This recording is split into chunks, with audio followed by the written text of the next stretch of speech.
Unfair dismissal is now the most common claim lodged with the Fair Work Commission, and that's not a coincidence. A lot of business owners think, I had every right to let this person go, and they stop there. But having grounds to terminate isn't a defense on its own.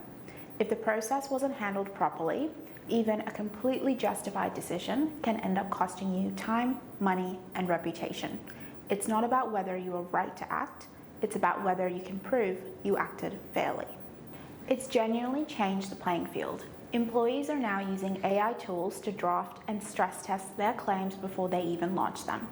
In fact, the head of the Fair Work Commission tested ChatGPT himself and had a ready-to-file unfair dismissal claim in under 10 minutes. That means the barrier to making a claim has basically disappeared.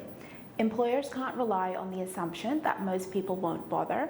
The response has to be the building documentation and process that's just as strong as the claims coming in.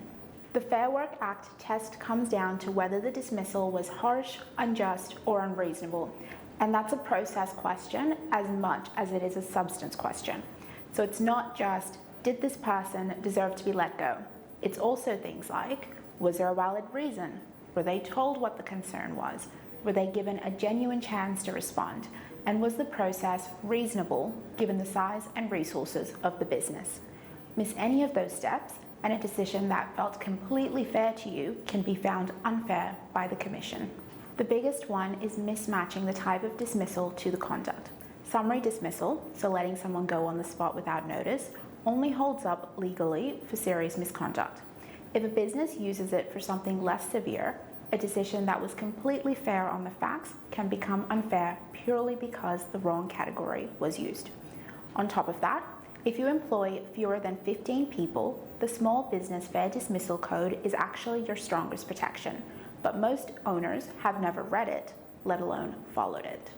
If there's one thing, it's this. A defensible termination isn't one decision, it's a process. The right conversation, the right documentation, and the right paperwork, all lined up before you act.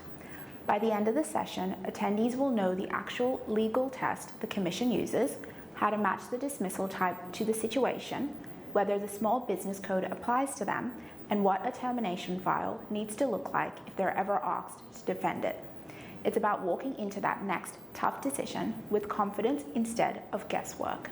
To hear more, join us live on Wednesday, 2nd September, 11 a.m. Australian Eastern Standard Time. You can register now using the link below.